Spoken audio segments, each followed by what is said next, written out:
ನಮಸ್ಕಾರ ಎಲ್ಲರಿಗೂ, welcome back to scheme ವಾರ್ತಾ ಕನ್ನಡ ನ್ಯೂಸ್ ಚಾನೆಲ್. ಈ ವಿಡಿಯೋದಲ್ಲಿ ಇಸ್ರೇಲ್ ಪ್ರಧಾನಿ ಬೆಂಜಮಿನ್ ನೆತನ್ಯಾಹು ಅವರ ಸಾವಿನ ಕುರಿತು ಹರಡುತ್ತಿರುವ ವದಂತಿಗಳು ಮತ್ತು ಸಾಮಾಜಿಕ ಜಾಲತಾಣಗಳಲ್ಲಿ ವೈರಲ್ ಆಗಿರುವ ಅವರ 6 ಬೆರಳುಗಳ ವಿಡಿಯೋದ ಹಿಂದಿರುವ ಅಸಲಿ ಸತ್ಯವನ್ನು ವಿಡಿಯೋದಲ್ಲಿ ತಿಳಿಸ್ತಾ ಹೋಗ್ತೇನೆ.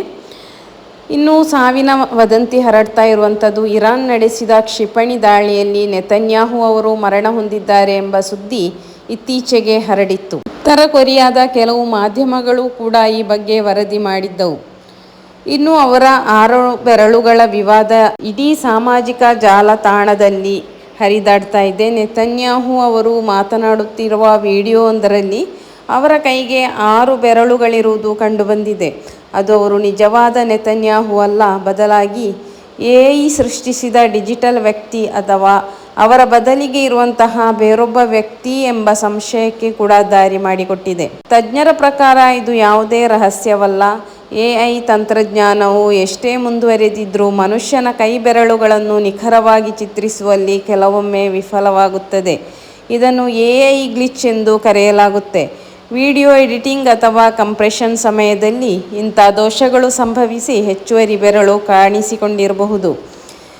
ಇಸ್ರೇಲ್ ಕೂಡ ಇದರ ಬಗ್ಗೆ ಸ್ಪಷ್ಟನೆಯನ್ನು ನೀಡಿದ್ದಾರೆ. ಇಸ್ರೇಲ್ ಸರ್ಕಾರ ಮತ್ತು ಅಲ್ಲಿನ ಮಾಧ್ಯಮಗಳು ಇವೆಲ್ಲವನ್ನು ಸುಳ್ಳು ಸುದ್ದಿ ಅಂದರೆ ಫೇಕ್ ನ್ಯೂಸ್ ಎಂದು ತಳ್ಳಿಹಾಕಿವೆ. ನೆತನ್ಯಾಹು ಅವರು ಆರೋಗ್ಯವಾಗಿದ್ದಾರೆ ಮತ್ತು ತಮ್ಮ ಕಾರ್ಯಗಳನ್ನು ನಿರ್ವಹಿಸುತ್ತಿದ್ದಾರೆ ಎಂದು ಸ್ಪಷ್ಟಪಡಿಸಿವೆ. ಈ ವಿಡಿಯೋ ತಂತ್ರಜ್ಞಾನದ ಒಂದು ಸಣ್ಣ ದೋಷಗಳು ಹೇಗೆ ಜಗತ್ತನ್ನೇ ನಂಬಿಸುವಂತಹ ದೊಡ್ಡ ವದಂತಿಗಳಾಗಿ ಬದಲಾಗಬಹುದು ಎಂಬುದಕ್ಕೂ ಕೂಡ ಒಂದು ಉದಾಹರಣೆ. ಇಸ್ರೇಲ್ ಪ್ರಧಾನಿ ಬೆಂಜಮಿನ್ ನೆತನ್ಯಾಹು ಅವರ ಬಗ್ಗೆ ಸಾಮಾಜಿಕ ಜಾಲತಾಣದಲ್ಲಿ ಭಾರೀ ಚರ್ಚೆ ನಡೆಯುತ್ತಿದೆ. ಕೇವಲ ಚರ್ಚೆಯಲ್ಲ, ಅವರ ಸಾವಿನ ಬಗ್ಗೆ ವದಂತಿಗಳು ಹರಡುತ್ತಿವೆ. ಇದಕ್ಕೆ ಮುಖ್ಯ ಕಾರಣ ವೈರಲ್ ಆಗಿರುವ ಒಂದು ವಿಡಿಯೋ ತುಣುಕು. ಅದರಲ್ಲಿ ನೆತನ್ಯಾಹು ಅವರ ಕೈಯಲ್ಲಿ 6 ಬೆರಳುಗಳು ಕಾಣಿಸುತ್ತಿವೆ ಎಂದು ಹೇಳಲಾಗುತ್ತಿದೆ. ಈ ವಿಡಿಯೋ ಅಸಲಿಯೋ ಅಥವಾ ನಕಲಿಯೇ? ಬನ್ನಿ ತಿಳಿಯೋಣ.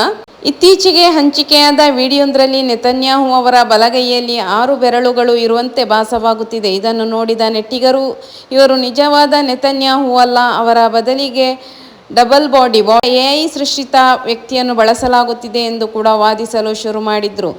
ಇನ್ನು ಕೆಲವರು ನೆತನ್ಯಾಹು ಮೃತಪಟ್ಟಿದ್ದಾರೆ, ಇದನ್ನು ಮುಚ್ಚಿಡಲು ಇಸ್ರೇಲ್ ಸರ್ಕಾರ ಈ ರೀತಿ ಮಾಡುತ್ತಿದೆ ಎಂಬ ಗಂಭೀರ ಆರೋಪವನ್ನು ಕೂಡ ಮಾಡಿದ್ರು. ಈ ವಾದದಲ್ಲಿ ಎಷ್ಟು ಸತ್ಯವಿದೆ? ತಜ್ಞರ ಪ್ರಕಾರ ಇದು ಕೇವಲ ಒಂದು AI ವಿಡಿಯೋನ ಅಥವಾ ವಿಡಿಯೋ ಗುಣಮಟ್ಟ ಕಡಿಮೆ ಇದ್ದಾಗ ಅಥವಾ ಚಲನೆಯ ಸಮಯದಲ್ಲಿ ಬೆಳಕಿನ ಪ್ರತಿಫಲನದಿಂದಾಗಿ ಬೆರಳುಗಳು ಹೆಚ್ಚುವರಿಯಾಗಿ ಕಾಣುವ ಸಾಧ್ಯತೆ ಇರುತ್ತದೆ.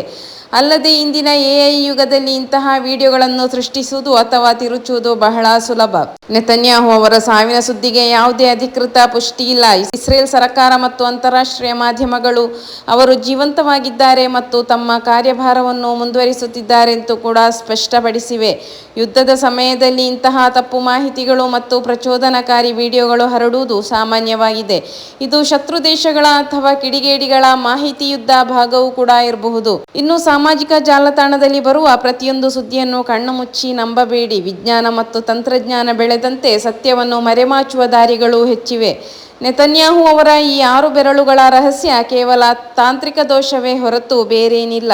ಇದರ ಬಗ್ಗೆ ನಿಮ್ಮ ಅನಿಸಿಕೆಗಳನ್ನು ಮತ್ತು ಅಭಿಪ್ರಾಯಗಳನ್ನು ಕಮೆಂಟ್ ಮೂಲಕ ತಿಳಿಸಲು ಮರೆಯದಿರಿ. ಅದೇ ರೀತಿ ನಿರಂತರ ಸುದ್ದಿಗಾಗಿ ಸ್ಕೀಮ್ ವಾರ್ತಾ ಕನ್ನಡ ಚಾನೆಲನ್ನು ಸಬ್ಸ್ಕ್ರೈಬ್ ಮಾಡಲು ಮರೆಯದಿರಿ.